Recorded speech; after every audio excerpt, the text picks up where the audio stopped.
ಆನಂದ್ ಇದ್ದಾರೆ. ಆನಂದ್, ನೀವಿರುವಂತಹ ಸ್ಥಳದಲ್ಲಿ ಪರಿಸ್ಥಿತಿ ಯಾವ ರೀತಿಯಾಗಿದೆ? ಒಂದ್ ಕಡೆ ಮಹಿಳೆಯರು ಆರೋಪವನ್ನು ಮಾಡ್ತಾ ಇದ್ದಾರೆ, ನಮ್ಗೆ ಮನೆಯಲ್ಲಿ ಇದ್ದವರನ್ನ ಎಳ್ಕೊಂಡು ಹೋಗಿದ್ದಾರೆ, ಅವ್ರು ಯಾರೂ ಕೂಡ ತಪ್ಪು ಮಾಡಿಲ್ಲ ಅನ್ನುವಂತಹ ಆರೋಪವನ್ನ ಮಾಡ್ತಾ ಇದ್ದಾರೆ ಪೊಲೀಸ್ ಇಲಾಖೆಯ ವಿರುದ್ಧ. ಇದಕ್ಕೆ ಏನ್ ಹೇಳ್ತೀರಿ ಅಂತ?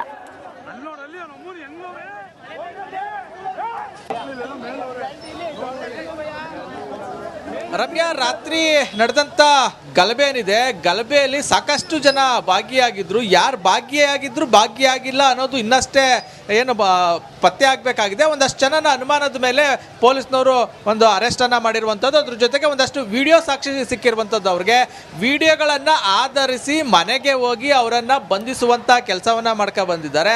ಅಂದರೆ ಒಂದು ಕೋಮಿನ ಜನರನ್ನು ಮಾತ್ರ ಬಂಧನ ಮಾಡಿಲ್ಲ, ಎರಡೂ ಕೋಮಿನ ಜನರನ್ನು ಬಂಧನ ಮಾಡಿದ್ದಾರೆ. ಅವರನ್ನು ಕೂಡ ಮನೆಗೆ ಹೋಗಿ ಕರ್ಕೊಂಬಂದಿದ್ದಾರೆ. ಆದರೆ ಒಂದಷ್ಟು ಮಹಿಳೆಯರು ಏನು ಅಂತ ಹೇಳಿದ್ರೆ ಅಮಾಯಕರನ್ನ ಕರ್ಕೊಂಬಂದಿದ್ದಾರೆ. ಅದ್ರ ಜೊತೆಗೆ ಏನು ಆರೋಗ್ಯದಲ್ಲಿ ಏರುಪೇರು ಇದ್ರೂ ಕೂಡ ಅದು ಯಾವುದು ಕೂಡ ಗಣನೆಗೆ ತಗೊಳ್ದಂತೆ ನಮ್ಮ ಬಾಗಿಲುಗಳನ್ನು ಹೊಡೆದು ಪೊಲೀಸ್ನವರು ದಬ್ಬಾಳಿಕೆ ಮಾಡಿ ಈ ರೀತಿ ಒಂದು ದೌರ್ಜನ್ಯವನ್ನ ಮಾಡಿದ್ದಾರೆ ಅಂತ ಆರೋಪ ಮಾಡ್ತಾ ಇದ್ದಾರೆ. ಇನ್ನು ನಾಗಮಂಗಲ ಪಟ್ಟಣದ ಬಗ್ಗೆ ಮಾತಾಡೋದಾದ್ರೆ ಈಗಲೂ ಕೂಡ ಬೂದಿ ಮುಚ್ಚಿದ ಕೆಂಡದಂತೆ ಇರುವಂಥದ್ದು. ಈಗಲೂ ಏನು ಪೊಲೀಸ್ ಬಂದೋಬಸ್ತನ್ನ ಮತ್ತಷ್ಟು ಜಾಸ್ತಿ ಮಾಡಿದ್ದಾರೆ. ಅದ್ರ ಜೊತೆಗೆ ರಾತ್ರಿ ಪೊಲೀಸ್ ಠಾಣೆಯ ಎದುರುಗಡೆ ಇದ್ದಂಥ ಅಂಗಡಿಗೆ ಬೆಂಕಿಯನ್ನು ಹಾಕಲಾಗಿತ್ತು. ಇದೇ ಅಂಗಡಿಗೆ ಬೆಂಕಿಯನ್ನು ಹಾಕಿದ್ರು. ಏನು ಪೊಲೀಸ್ ಸ್ಟೇಷನಿಂದ ಏನು ಈ ಅಂಗಡಿಗೆ ಕೇವಲ ಇರೋದು 20 ಮೀಟರ್ ದೂರ ಮಾತ್ರ. ಅಂದರೆ 20 ಮೀಟರ್ ದೂರದಲ್ಲಿರುವಂಥ ಅಂಗಡಿಗೆ ಈ ರೀತಿ ಒಂದು ಬೆಂಕಿಯನ್ನು ಹಚ್ಚಿದ್ರು. ಅದು ಯಾವಾಗ ಬೆಂಕಿಯನ್ನು ಹಚ್ಚಿದ್ರು ಅಂದರೆ ಇದು ಕೂಡ ಆಶ್ಚರ್ಯ ಆಗ್ತದೆ.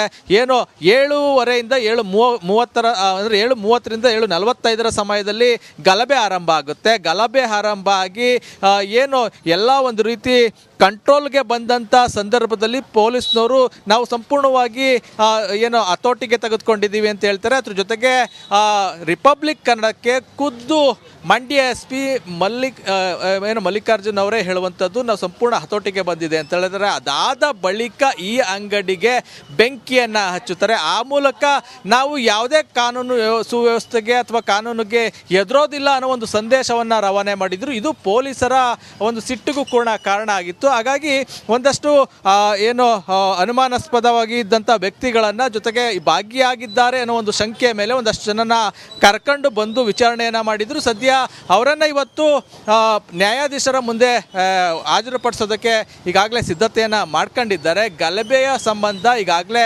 45ಕ್ಕೂ ಹೆಚ್ಚು ಮಂದಿಯನ್ನು ವಶಕ್ಕೆ ಪಡೆದಿದ್ದಾರೆ. ಅದರಲ್ಲಿ ಕೆಲವರು ಅಮಾಯಕರು ಅಂತ ಹೇಳಿ ಅವರ ಮನೆಯವರು ಅಂದರೆ ಕುಟುಂಬಸ್ಥರು ಒಂದು ಆರೋಪವನ್ನು ಮಾಡ್ತಾ ಇದ್ದಾರೆ. ಅದನ್ನು ಪರಿಶೀಲನೆ ಮಾಡ್ತೀವಿ ಅಂತ ಸರ್ಕಲ್ ಇನ್ಸ್ಪೆಕ್ಟರ್ ನಿರಂಜನ್ ಹೇಳಿರುವಂಥದ್ದು. ಅದರಲ್ಲೂ ಕೂಡ ಖಡಕ್ಕಾಗಿ ಒಂದು ಸೂಚನೆಯನ್ನು ಕೊಟ್ಟಿದ್ದಾರೆ. ನಾವು ಯಾರನ್ನು ಕೂಡ ಅಮಾಯಕರನ್ನು ನಾವು ವಶಕ್ಕೆ ಪಡೆಯೋದಿಲ್ಲ, ಎಲ್ಲದಕ್ಕೂ ವಿಡಿಯೋ ಸಾಕ್ಷಿಗಳಿದೆ, ಹಾಗಾಗಿ ಪರಿಶೀಲನೆ ಮಾಡ್ತೀವಿ, ಪರಿಶೀಲನೆ ಮಾಡಿ ಆನಂತರ ಕಳಿಸ್ತೀವಿ. ಅದ್ರ ಜೊತೆಗೆ ಇವತ್ತು ಏನು ಕರ್ಫ್ಯೂ ಜಾರಿ ಇಲ್ಲದೆ 5 ಜನರ ಮೇಲೆ ಗುಂಪು ಸೇರೋ ಹಾಗಿಲ್ಲ, ಯಾವುದೇ ಕಾರಣಕ್ಕೂ ನೀವು ಇರಬಾರ್ದು ಅನ್ನೋ ಒಂದು ಸೂಚನೆಯನ್ನು ಕೊಟ್ಟು ಅವರನ್ನು ಕಳಿಸಿದ್ದಾರೆ. ಸದ್ಯ ಆ ಮಹಿಳೆಯರ ಒಂದು ಆಕ್ರೋಶ ಏನು ಅಂದರೆ ರಾತ್ರಿ ವೇಳೆ ಬಂದು ಬಾಗಿಲುಗಳನ್ನು ಹೊಡೆದು ಏನು ಒಂದಷ್ಟು ಜನರನ್ನು ಅರೆಸ್ಟ್ ಮಾಡಿದ್ದಾರೆ. ಅದ್ರ ಜೊತೆಗೆ ಅವರಲ್ಲಿ ಕೆಲವರು ಅಮಾಯಕರಿದ್ದಾರೆ, ಅವರನ್ನು ಬಿಡಬೇಕು ಅಂತ ಆಗ್ರಹಿಸ್ತಾ ಇದ್ದಾರೆ. ಜೊತೆಗೆ ಯಾರು ದಬ್ಬಾಳಿಕೆ ಮಾಡಿದರೆ ಪೊಲೀಸು ಅಂತ ವಿರುದ್ಧ ಕ್ರಮವನ್ನು ತೆಗೆದುಕೊಳ್ಬೇಕು ಅಂತ ಆಗ್ರಹಿಸ್ತಾ ಇದ್ದಾರೆ. ರಮ್ಯಾ, ರೈಟ್, ಧನ್ಯವಾದ ತಮ್ಮೆಲ್ಲ ಮಾಹಿತಿಗಾಗಿ ಆನಂದ್ ಅಂಡ್ ರಂಜಿತ್. ಮಂಡ್ಯದ ನಾಗಮಂಗಲದಲ್ಲಿ ಕಿಡಿಗೇಡಿಗಳು ಅಟ್ಟಹಾಸವನ್ನ ಮೆರೆದಿದ್ದಾರೆ. ಗಣೇಶನ ವಿಸರ್ಜನೆ ವೇಳೆ ಕಲ್ಲು ತೂರಾಟವನ್ನ ನಡೆಸಿದ್ದು ಅಲ್ಲದೆ ಸಿಕ್ಕ ಅಂಗಡಿ ವಾಹನಗಳಿಗೆ ಬೆಂಕಿ ಹಚ್ಚಿ ವಿಕೃತಿಯನ್ನ ಮೆರೆದಿದ್ದಾರೆ. ಅಂಗಡಿಯನ್ನ ಕಳೆದುಕೊಂಡಂತಹ ಮಾಲೀಕರು ಇದೀಗ ಕಣ್ಣೀರನ್ನ ಹಾಕ್ತಾ ಇದ್ದಾರೆ. ಆ ಕುರಿತು ಒಂದು ವರದಿ ಇಲ್ಲಿದೆ ನೋಡಿ.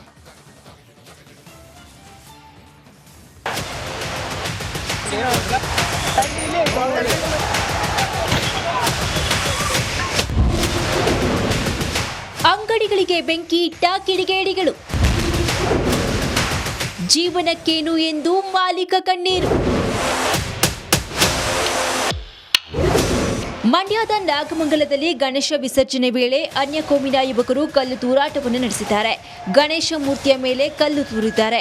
ಕಲ್ಲು ತೂರುತ್ತಿದ್ದಂತೆ ಹಿಂಸಾಚಾರ ಭುಗಿಲೆದಿದೆ. ನೋಡುತ್ತಿದ್ದಂತೆ ಉದ್ರಿಕ್ತರ ಗುಂಪು ಸಿಕ್ಕ ಅಂಗಡಿ ವಾಹನಗಳಿಗೆ ಬೆಂಕಿ ಹಚ್ಚಿ ವಿಕೃತಿ ಮೆರೆದಿದ್ದಾರೆ.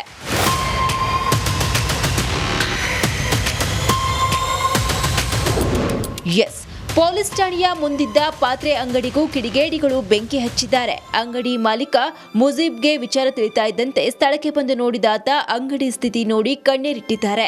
ರಿಪಬ್ಲಿಕ್ ಕನ್ನಡದ ಜೊತೆಯೂ ಕಣ್ಣೀರಿಡುತ್ತಾ ತಮ್ಮ ಕಷ್ಟಗಳನ್ನ ಹೇಳಿಕೊಂಡಿದ್ದಾರೆ.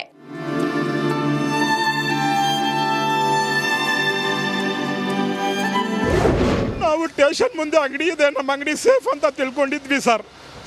ಇವತ್ತು ಪೂರ್ತಿ ಎಲ್ಲ ನಾಶ ಆಗ್ಬಿಡ್ತು ಸರ್. ಪೂರ್ತಿ ಬಿಲ್ಡಿಂಗ್ ಸುಧಾ ಡ್ಯಾಮೇಜ್ ಆಯಿತು ಸರ್. ಅಂಗಡಿ ಇಲ್ಲ, ನಾನೀಗ ವಿಷ ತಗೋಬೇಕು ಅಷ್ಟೇ ಎಂದು ರಿಪಬ್ಲಿಕ್ ಕನ್ನಡದ ಮುಂದೆ ಗೋಳಾಡಿದ್ರು. ಸಾಲ ಮಾಡಿ ಒಡವೆ ಅಡ ಇಟ್ಟು ಅಂಗಡಿ ಮಾಡಿದ್ವಿ, ಯಾರೋ ಕಿಡಿಗೇಡಿಗಳು ಅಂಗಡಿಗೆ ಬೆಂಕಿ ಹಚ್ಚಿದ್ದಾರೆ ಎಂದು ಕಣ್ಣೀರಿಟ್ರು.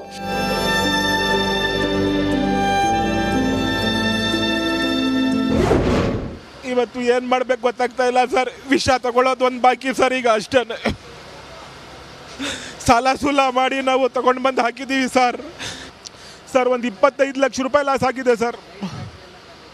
ಎಲ್ಲ ಹಿತ್ತಾಳೆ, ತಾಮ್ರ, ಕಂಚು, ಅಲ್ಯೂಮಿನಿಯಮ್ಮು ಚೆನ್ನಾಗಿ ನಡೀತಾ ಇತ್ತು ಸರ್. ವ್ಯಾಪಾರ ಎಲ್ಲ ಚೆನ್ನಾಗಿ ನಡೀತಾ ಇತ್ತು.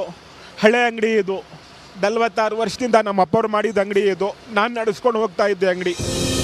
ಒಟ್ಟಾರೆ ಸರ್ಕಾರ ಕಿಡಿಗೇಡಿಗಳ ವಿರುದ್ಧ ಕ್ರಮ ಕೈಗೊಳ್ಳುವ ಜೊತೆಗೆ ಈ ಬಡಪಾಯಿಯ ನೆರವಿಗೆ ಧಾವಿಸಬೇಕಾಗಿದೆ.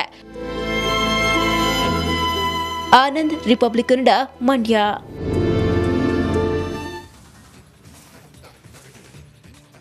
ಮಂಡ್ಯದ ನಾಗಮಂಗಲದಲ್ಲಿ ಗಣಪತಿ ವಿಸರ್ಜನೆ ವೇಳೆ ಅನ್ಯ ಕೋಮಿನ ಯುವಕರು ಕಲ್ಲು ತೂರಾಟವನ್ನು ನಡೆಸಿದ್ದಾರೆ. ನಾಗಮಂಗಲದ ಪರಿಸ್ಥಿತಿ ಸದ್ಯಕ್ಕೆ ಬೂದಿ ಮುಚ್ಚಿದ ಕೆಂಡದಂತಾಗಿದೆ. ಆ ಕುರಿತು ಒಂದು ರಿಪೋರ್ಟ್ ಎಲ್ಲಿದೆ ನೋಡಿ.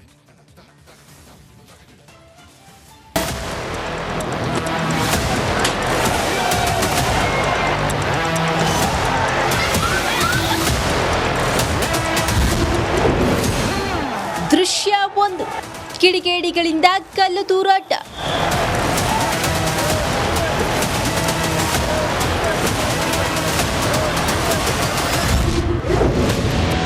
ದೃಶ್ಯ 2, ಧಗಧಗನೆ ಹೊತ್ತಿ ಉರಿದ ಬೈಕ್ ಅಂಗಡಿಗಳು.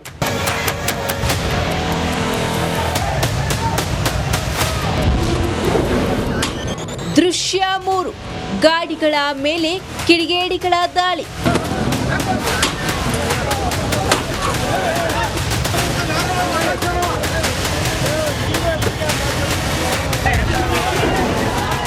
ದೃಶ್ಯ 4, ಪೊಲೀಸರ ಮುಂದೆ ದುಷ್ಕರ್ಮಿಗಳಿಂದ ಗಲಾಟೆ.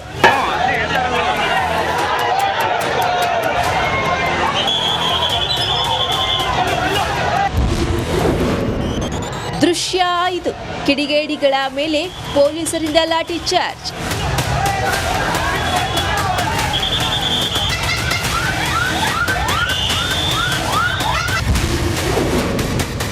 ದೃಶ್ಯ 6, ಪೊಲೀಸ್ ಠಾಣೆ ಮುಂದೆ ಭಾರೀ ಹೈಡ್ರಾಮಾ.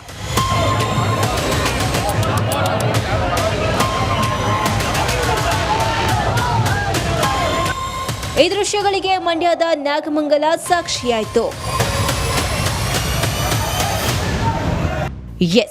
ನಾಗಮಂಗಲದಲ್ಲಿ ಗಣಪತಿ ವಿಸರ್ಜನೆ ವೇಳೆ ಅನ್ಯ ಕೋಮಿನ ಯುವಕರು ಕಲ್ಲು ತೂರಾಟವನ್ನು ನಡೆಸಿದ್ರು. ಇದರಿಂದ ಇಡೀ ನಾಗಮಂಗಲ ಧಗಧಗನೆ ಹೊತ್ತಿ ಉರಿದಿದೆ. ಪೇಂಟ್ ಅಂಗಡಿ, ಬೈಕ್ ಶೋರೂಮ್, ಬಟ್ಟೆ ಅಂಗಡಿ ಸೇರಿದಂತೆ ಹಲವು ಅಂಗಡಿ ಮಳಿಗೆಗಳಿಗೆ ಬೆಂಕಿಯನ್ನ ಹಚ್ಚಲಾಗಿದೆ. ಅಲ್ಲದೆ ರಸ್ತೆಯಲ್ಲಿ ನಿಲ್ಲಿಸಿದ್ದ ಬೈಕ್ಗಳಿಗೂ ಬೆಂಕಿ ಹಚ್ಚಿ ಕಿಡಿಗೇಡಿಗಳು ವಿಕೃತಿ ಮೆರೆದಿದ್ದಾರೆ.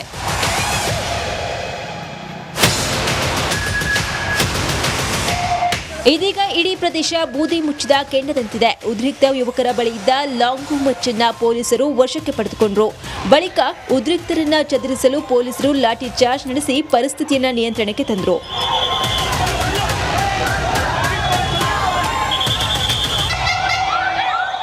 ಇನ್ನು ಘಟನೆ ಖಂಡಿಸಿ ಹಾಗೂ ಕಿಡಿಗೇಡಿಗಳ ವಿರುದ್ಧ ಕ್ರಮಕ್ಕೆ ಆಗ್ರಹಿಸಿ ನೂರಾರು ಮಂದಿ ಪ್ರತಿಭಟನೆ ನಡೆಸಿದ್ರು. ಜೊತೆಗೆ ಇಂದು ಹಿಂದೂ ಮುಖಂಡರು ನಾಗಮಂಗಲ ಬಂದ್ಗೆ ಕರೆಯನ್ನು ನೀಡಿದ್ದಾರೆ. ಇನ್ನು ಘಟನೆ ಬಗ್ಗೆ ಡಿಸಿ ಕುಮಾರ್ ಹಾಗೂ ಡಿಐಜಿಪಿ ಬೋರಲಿಂಗಯ್ಯ ಪ್ರತಿಕ್ರಿಯಿಸಿದ್ದು ಹೀಗೆ.